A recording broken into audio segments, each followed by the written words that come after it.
अस्सलाम जाने जहां में खुश आमदीद। नॉवेल यारम बाय सुमेरा हमीद, किस्त नंबर 11। और क्या खूबसूरत आगाज होता है इस किस्त का।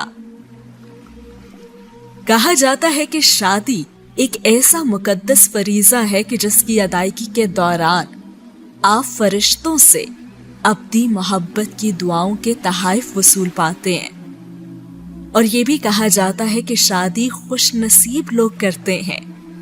कुछ ये भी कि कायनात में हकीकी जश्न का लम्हा दो दिलों के मुकद्दस मिलन का लम्हा होता है और जायज होने की बड़ी अहमियत है। और इजाजतनामे का बुलंद रुतबा है, बुलंद और बहुत बुलंद। और पाक किताबें और हिकायतें ये भी बताती हैं कि कायनात की अशरफुल मखलूक की अव्वलीन जो शादी थी वो अर्शे खुदा पर अंजाम पाई थी। और बाद अज़ा होने वाली हर शादी अर्शे खुदा पर अंजाम पाई शादी का ही रुतबा पाती है। निकाह सबसे पाक और पसंदीदा रिवायत। निकाह दो दिलों की फजीलत। और दास्ताने यारम ये भी कहती है कि तिब्बत के बर्फीले पहाड़ों में रूपोश मुश्कबार परी अपनी बेहतरीन पोशाक में तवील मुसाफत तय करती इस मुश्क बंधन में बंधने वालों पर मुश्के बेद यानी कि बेद के खुशबूदार फूल बरसा कर जाती है। और जाते हुए वो दुल्हा और दुल्हन की मुस्कुराहटें अपनी मुट्ठी में कैद करके ले जाती है। और शादी का अहद कदीम का वो अहदनामा भी है जिसका व्यर्थ अहद जदीद में भी इज्जतो एहतराम और मोहब्बत से ही किया जाता है। जी हाँ, बात हो रही है मॉर्गन की शादी की। मॉर्गन क्रिसमस की रात को ही आ चुकी थी और मामा मेहर ने उसकी शादी के लिए ठीक ठाक तैयारियां की थी। कैम्ब्रिज में मॉर्गन ने शादी के बाद रहने के लिए जॉश के साथ मिलकर एक छोटा सा घर भी लिया था, जिसकी सजावट के लिए मामा मेहर ने पैसे मॉर्गन और जॉश को दिए थे, जो दोनों ने बहुत ही मुश्किल से कबूल किए थे। मॉर्गन ने शादी के लिबास, ज़ेवरात, शादी के दिन और पार्टी के सब इंतजामात मामा मेहर की पसंद से ही किए थे।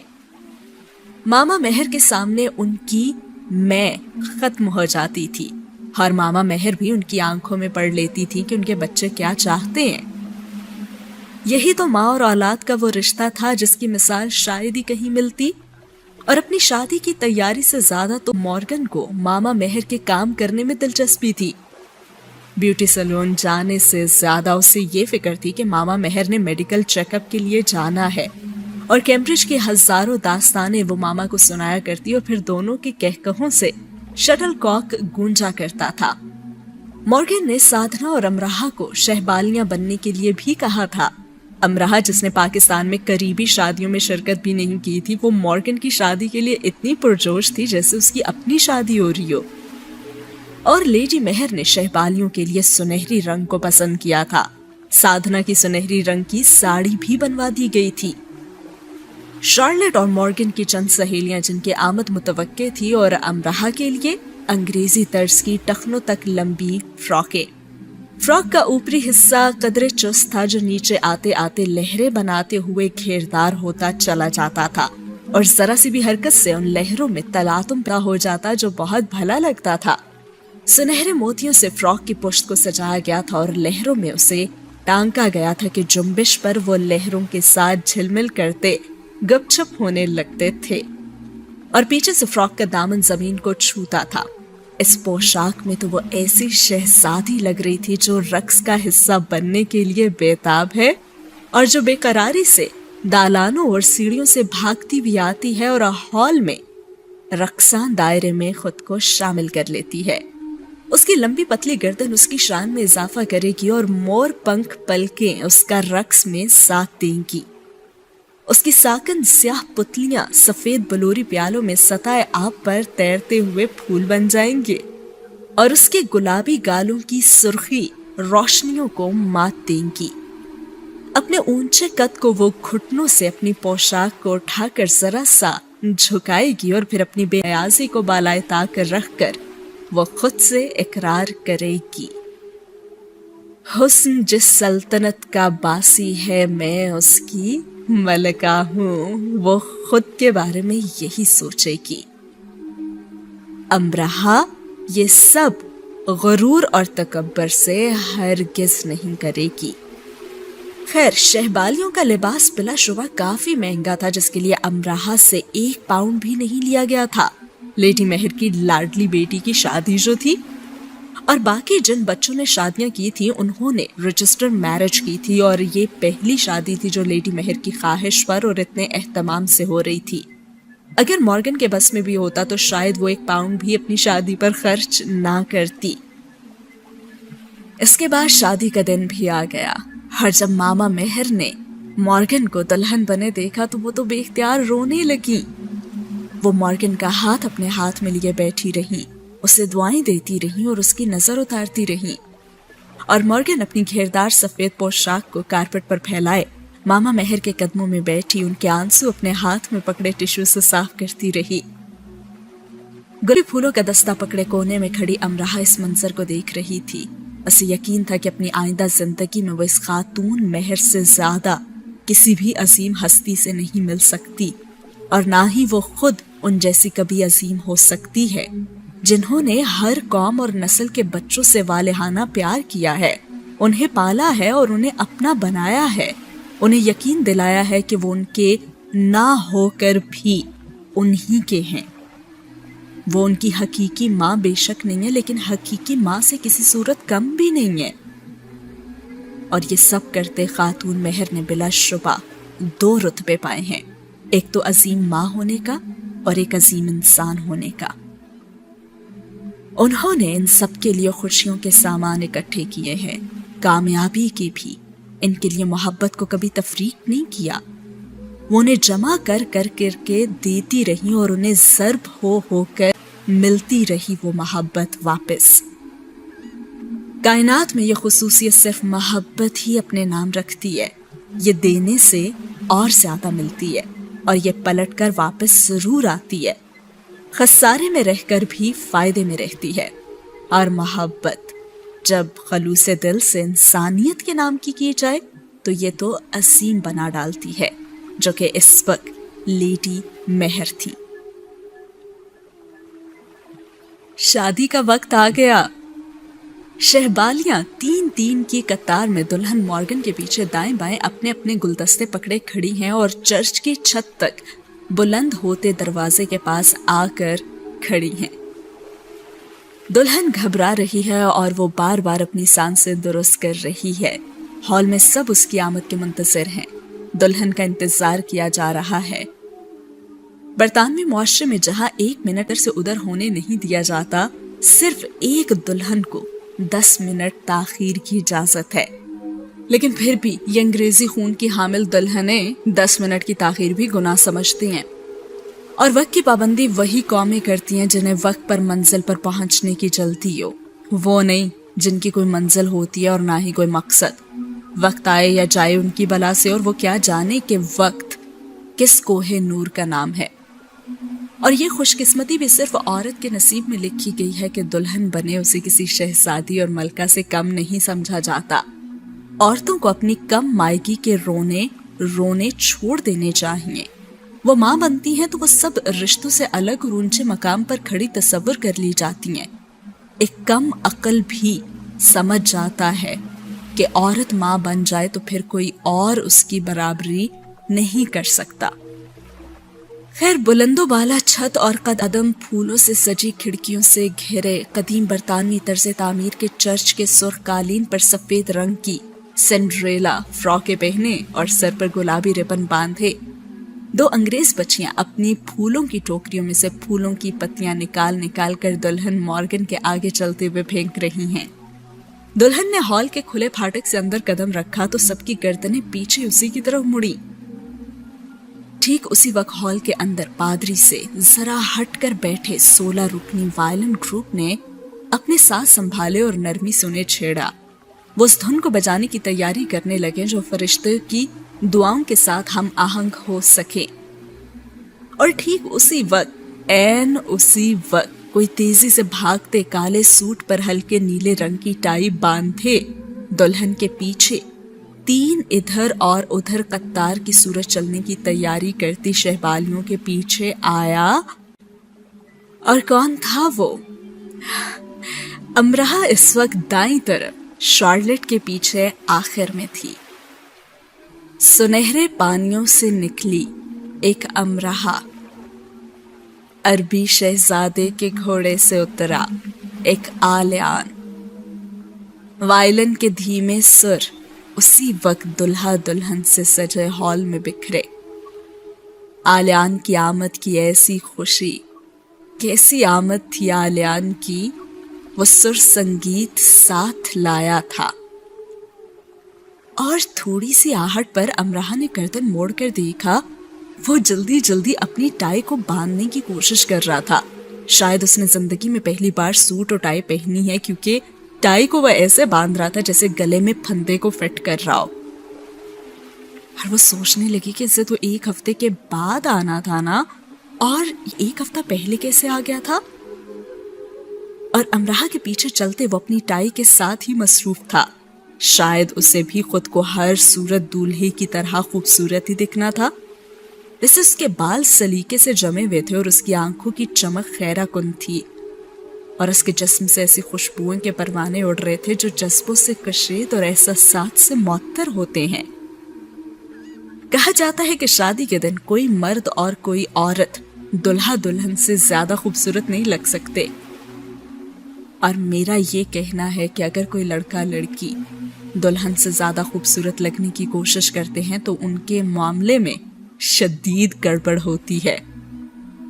یعنی ایسی گڑبڑ کہ ان کی شادی نہیں بھی ہوتی لیکن وہ شادی جیسا خوش بھی ہوتے ہیں، ہنسنے کی بات نہیں بھی ہوتی تو وہ ہنس رہے ہوتے ہیں۔ شدید گڑبڑ کا معاملہ ہوتا ہے بلا شبہ۔ تبھی پیچھے سے آلیان نے سرگوشی کرتے ہوئے کہا، مجھے بتایا جائے کہ دلہن کون ہے؟ کیا صرف سفید لباس والی؟ امرہا کے عین پیچھے چلتے موتیوں سے گندھے بالوں سے ذرا سا پیچھے اور ذرا قریب ہو کر سرگوشی میں آلیان نے اس سے پوچھا، لیکن امرہا نے اس کی بات پر کوئی توجہ ہی نہیں دی۔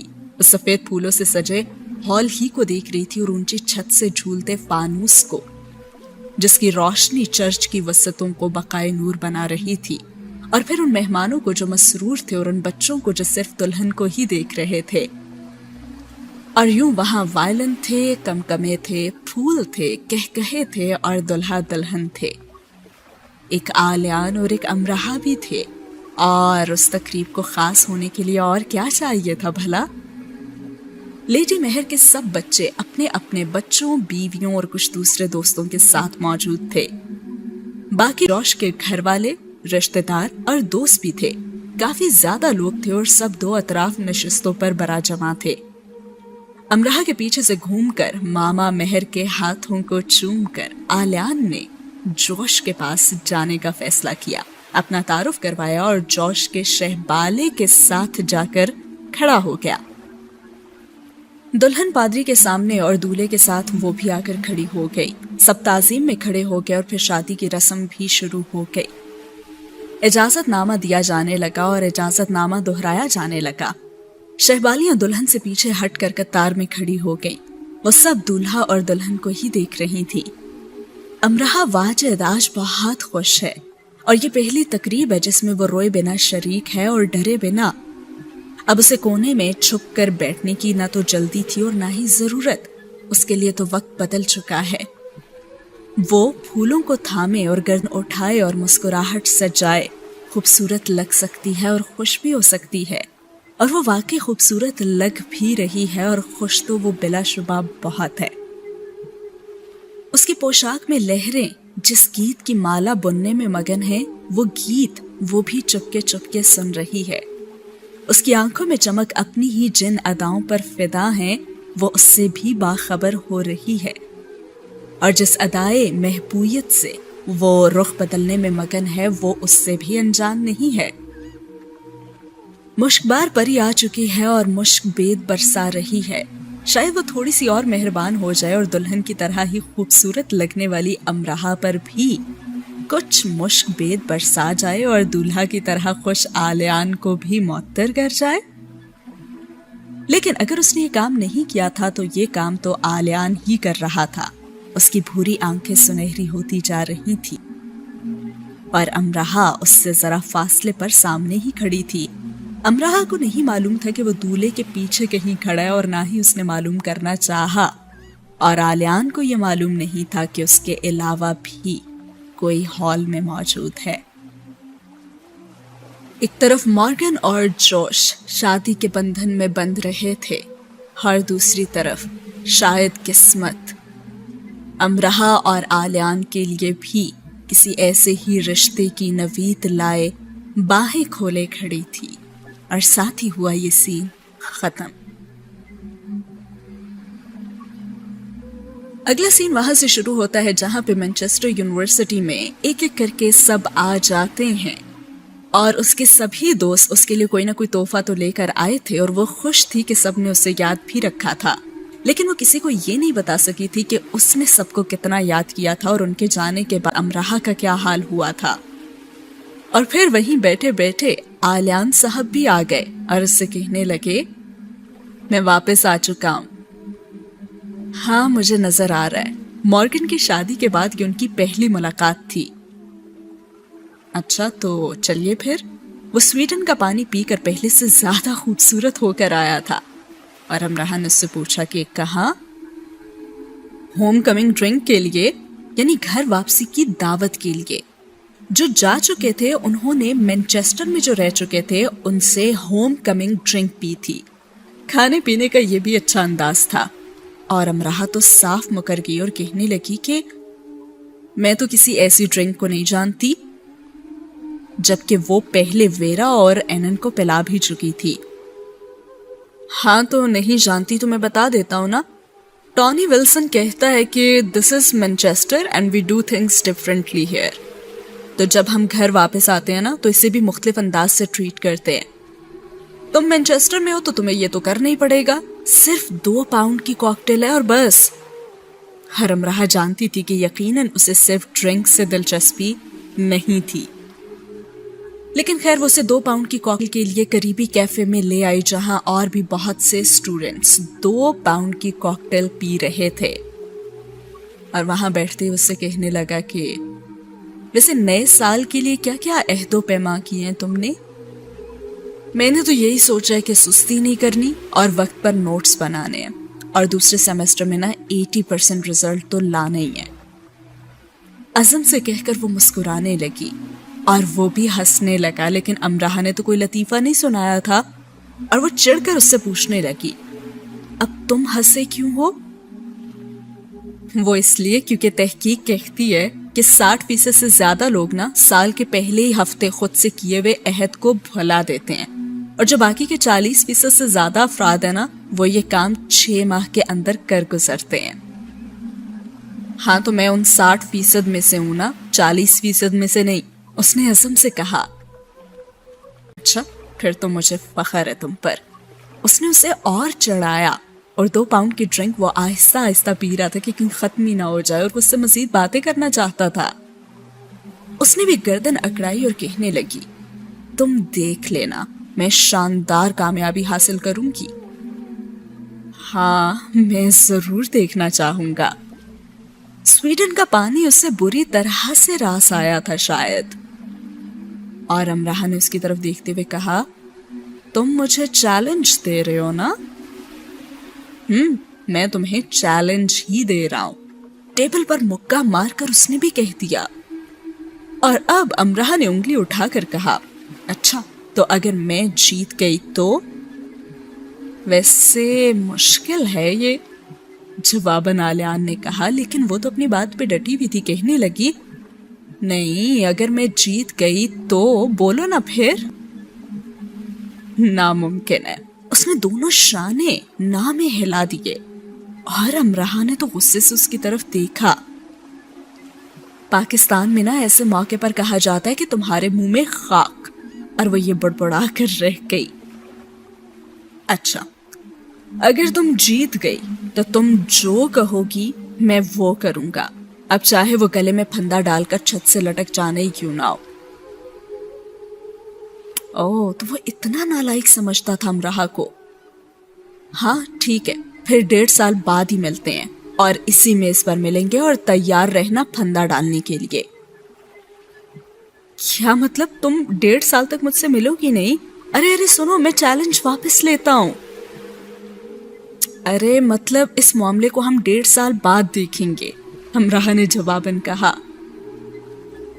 हो, अच्छा फिर ठीक है। वो मुस्कुराने लगा और चिढ़ाने वाली मुस्कुराहट। और अमराहा भी उसको देखते हुए सोचने लगी कि अंग्रेज खुद को पता नहीं क्या समझते हैं। समझते तो यही है कि यही लोग सब कुछ कर सकते हैं और हम तो कुछ कर ही नहीं सकते। हम भी सब कर सकते हैं। खैर, अब अमराहा देख लेगी इस अंग्रेज को भी।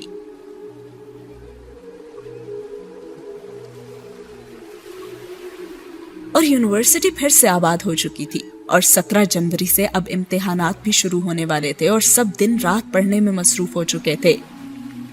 तो अभी इम्तिहानात में 1 हफ्ता था कि जनवरी की बर्फबारी में ईरान का मोहसिन रसूली और मिस्र का मूसा फुटबॉल खेलना चाहते थे। और साथ ही वे ये कहने लगे कि इम्तिहानात तो आते ही रहेंगे, बल्कि साल में 2 बार आएंगे, लेकिन ऐसी गजब की 100 साला रिकॉर्ड तोड़ती हुई बर्फबारी शायद ही फिर ना आए।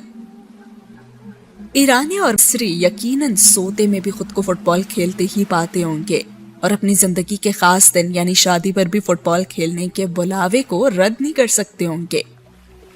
मोहसिन रसूली ने 2 टीमें जमा कर ली थी मैच के लिए और बर्फ से अटे हुए ग्राउंड में रात को उनका मैच था और बर्फ का ढेर और उस पर फुटबॉल मैच। वाओ!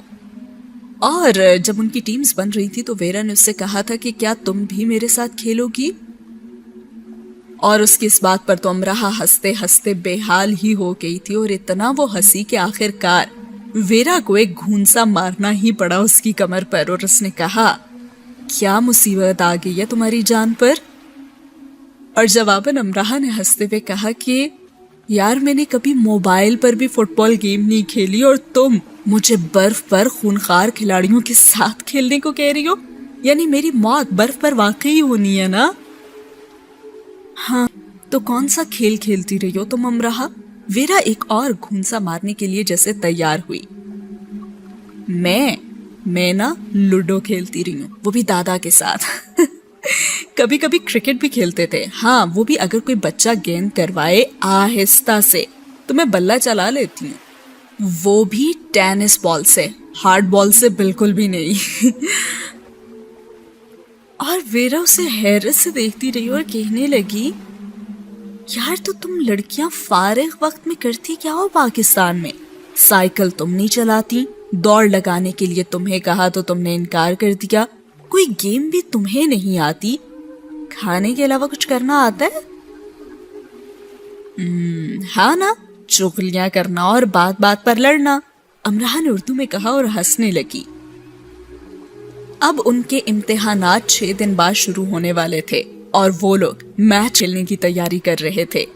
लड़कियों में एक वेरा थी और एक लॉ डिपार्टमेंट की विक्टोरिया।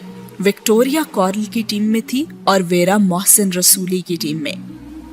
जिस तरह की बम्बार खिलाड़ी वेरा थी ना, उसे दोनों टीमें शामिल करने के लिए तैयार थी, लेकिन वेरा ने चालाकी की और उसने मोहसिन रसूली की टीम में शमूलियत की।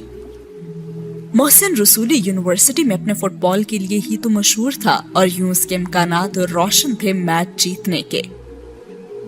100-200 के करीब स्टूडेंट्स आए थे मैच देखने, दस्ताने पहने, मफलर लपेटे, कॉफी पीते और मुंह से भाप उड़ाते और हर गोल पर ग्राउंड को सर पर उठा लेने वाले।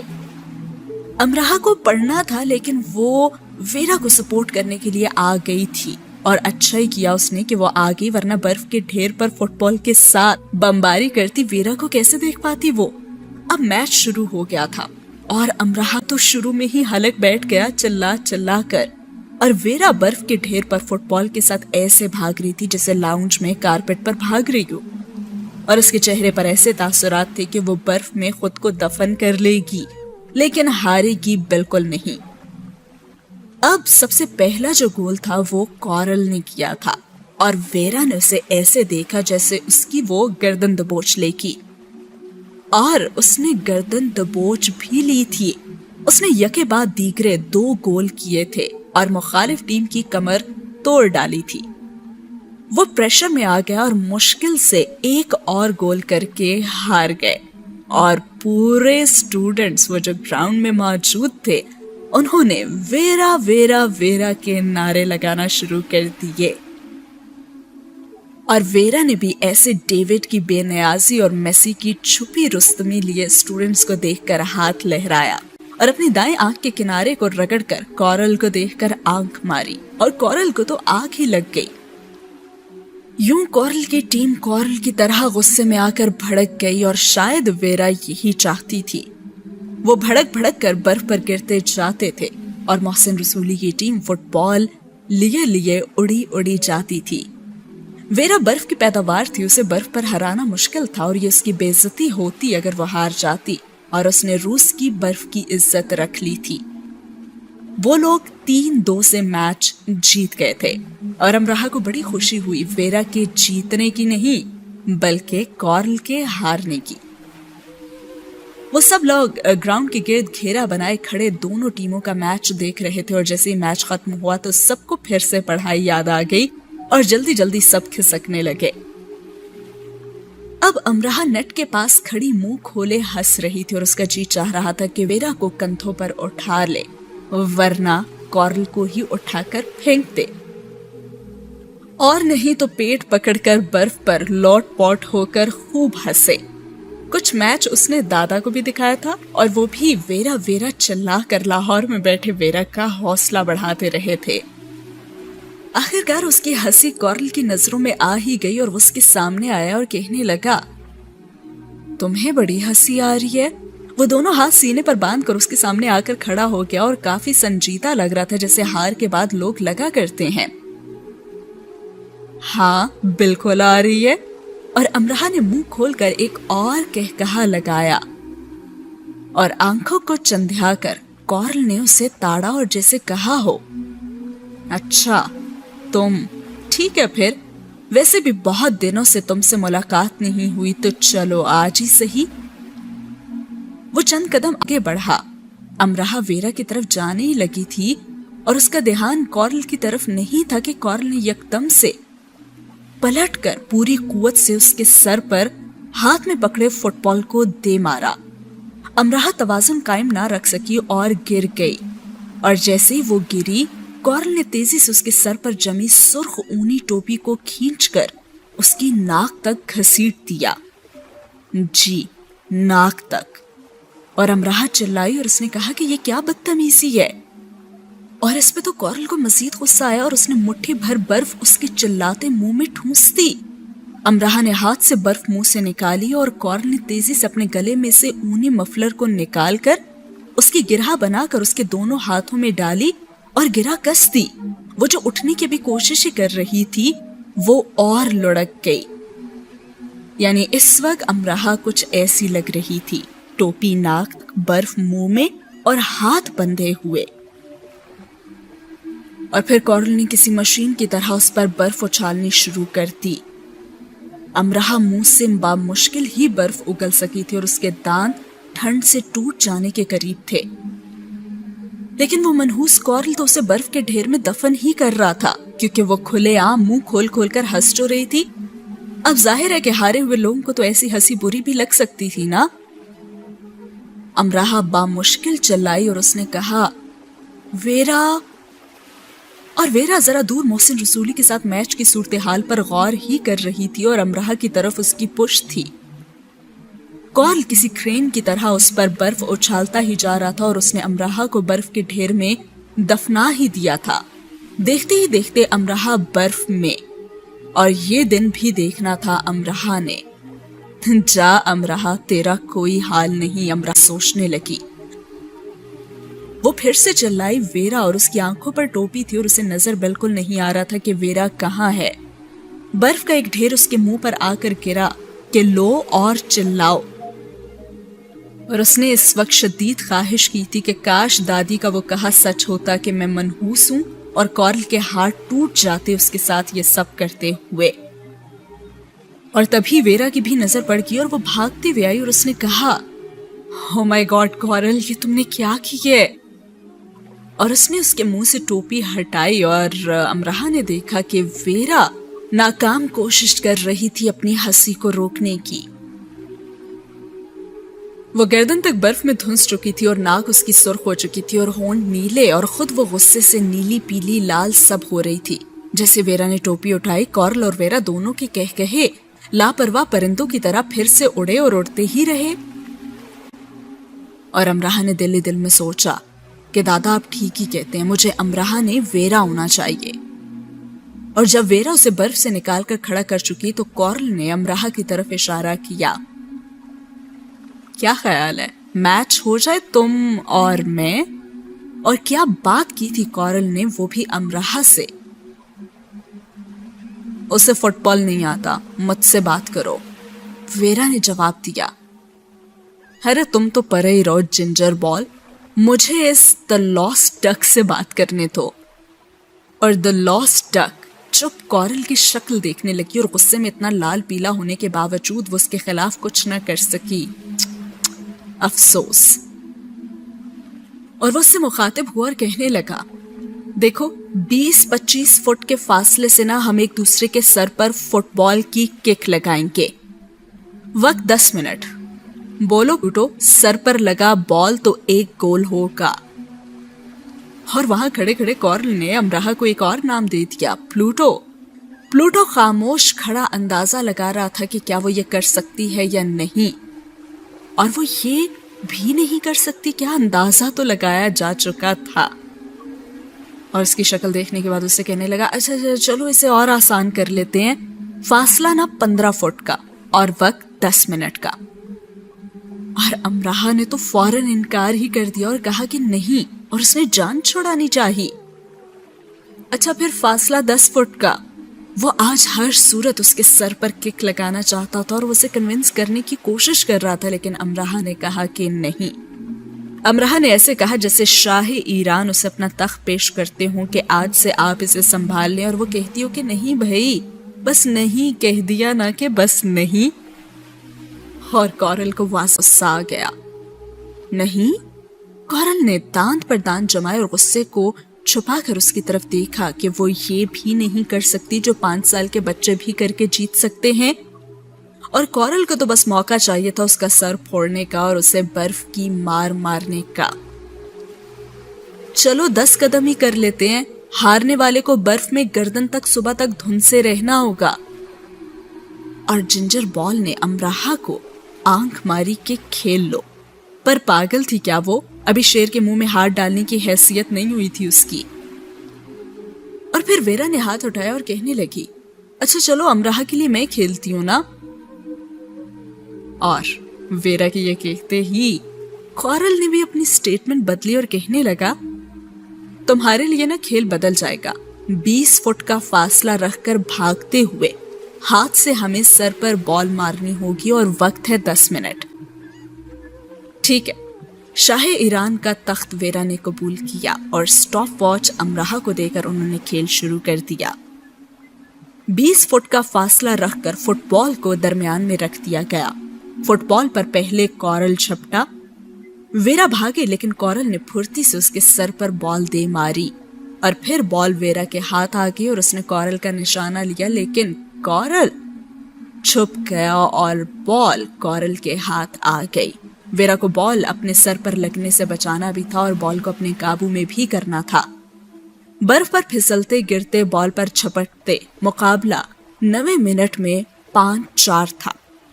کورل 5 اور ویرا 4، اور 10ویں منٹ میں کورل نے ویرا کے سر پر ایک اور گول کر دیا اور ویرا بری طرح سے چکرا کر برف پر گری۔ آخری منٹ!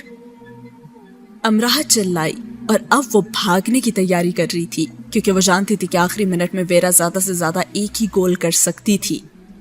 گراؤنڈ میں چند سٹوڈنٹس موجود تھے جو ویرا اور کورل کی مستیاں ہی دیکھ رہے تھے اور ان کا خیال تھا کہ وہ مذاق میں کوئی کھیل کھیل رہے ہیں۔ آخری 15 سیکنڈز! امرہا پھر زور سے چلائی اور وہ بھاگتے بھاگتے ویرا قریب جا چکی تھی۔ کورل ان سے دور تھا اور بال ویرا کے ہاتھ میں تھی۔ उसने कॉरल के सर पर दे मारी, लेकिन कॉरल फिर बच गया और वो बॉल पर झपटा और वो फुर्ती से झुककर बॉल उठा ही रहा था कि वेरा फूले हुए सांस के साथ चिल्लाई, अमरहा भाग। और ये कहते वो खुद भी बर्फानी चीते की तरह गेट की तरफ भागी, और अमरहा तो भागने की तैयारी पहले से ही कर चुकी थी। और वेरा के कहते उसके हाथ पैर फूल गए और वेरा फिर से चिल्लाई कि भाग अमरहा, लेकिन कॉरल उनके पीछे जंगली जानवर की तरह लपका। अमरहा ने अपनी लाहौर में खाई खुआर की जिंदा की और पूरा जोर लगाकर भागी, और वेरा ने लपक कर उसका हाथ पकड़ा और उसे अपनी रफ्तार के साथ भगाने लगी। लेकिन भाई कहाँ वेरा और कहाँ अमरहा। अमरहा बर्फानी चीता थोड़ी थी। जितनी मर्जी सेहत बख्श गजाएं खाई हो, उनका इस्तेमाल तो कभी नहीं किया गया ना, तो भागती भी तो कभी नहीं थी वो, जरूरत ही कभी नहीं पड़ी थी उसे बर्फ मिली थी और ना ही कॉरल नामी बिल्ला जो उनके पीछे भाग रहा था। और वेरा के साथ भागते अमरहा मुंह के बल गिरते गिरते कई बार बची। अमरहा गिर जाती तो कॉरल यानी मौत उसे पीछे से आ लेती तो बहुत ही बुरा होता। और कॉरल भी कहीं पीछे बर्फ पर फिसल कर गिर गया था, वरना वो उनसे 10 कदम पीछे ना होता। वेरा अपनी साइकिल पर झपटी और उसे चिल्लाया, और अमरहा चलती साइकिल पर बैठी। और वेरा ने ही उसे चलती साइकिल पर बैठना और उतरना भी सिखाया था। उसका मानना था कि इमरजेंसी में ऐसी छोटी छोटी बातें काम आ जाती हैं, और इमरजेंसी कॉरल में ये बात काफी काम आ रही थी, और ये आज काम आ भी गई। वेरा ने अपनी रोलर कोस्टर को सुपरसोनिक बनाया और ये उड़ा दिया, और कॉरल पीछे से आवाजें ही देता रह गया और प्ले सांस के साथ वो चिल्लाता ही रह गया।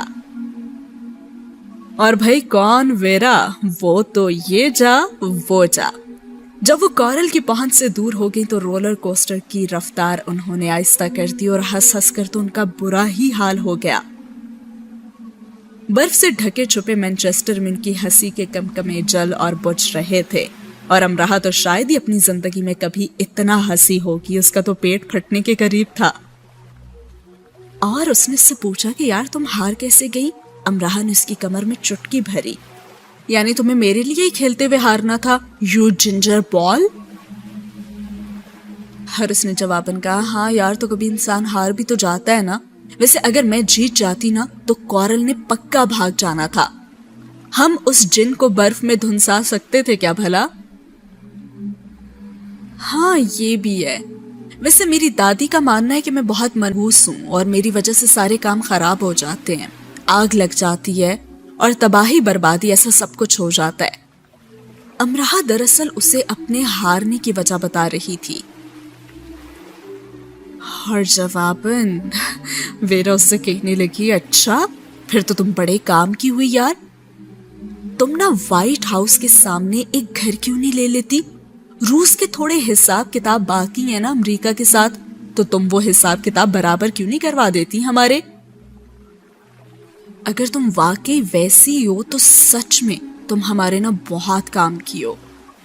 हमारा हिसाब चुका चुको ना तो रूस आना, गॉड ऑफ ऑनर दिया जाएगा तुम्हें। God of honour. अमरहा फिर से हंसते हंसते बेहाल होने लगी और उसकी नहूसत को गॉड ऑफ ऑनर यानी कमाल ही हो गया। और हंसते हंसते बिलाखिर उसने कह ही दिया, ये मेरी जिंदगी का बेहतरीन वक्त है वेरा। तुम हो, मैं हूं, ये बर्फ है, मैनचेस्टर है और तुम्हारी साइकिल है। अरे मेरे लिए इतने खजाने थे जिंदगी के पास, मुझे तो पता ही नहीं था। और इस बात के जवाब में वेरा ने कहा, अरे सबसे बड़ा खजाना तो कॉरल है। और हंसते हंसते वेरा साइकिल गिरा ही बैठी और फिर दोनों सड़क पर गिर गई और उन्हें हल्की सी चोट भी आ गई, लेकिन उस चोट की परवाह किसे थी। वो दोनों तो सड़क पर गिरी साइकिल के पास हंसने में मसरूफ थी। ये देखो भाई, कॉरल का नाम लेते ही हम दोनों गिर गए। ओफ, यानी असल में मनहूस तो कॉरल हुआ, मैं नहीं, है ना। और अमरहा को इतनी खुशी हुई कॉरल को मनहूस साबित करके, और उसने जैसे अपने मनहूस होने का तो बदला कॉरल से ही ले लिया, और अपनी सारी रोशन ख्याली के बावजूद वो दादी की तरह पूरा जोर लगाकर कॉरल को मनहूस साबित करने के लिए तैयार थी, बल्कि इस काम के लिए पार्ट टाइम करने के लिए भी तैयार थी।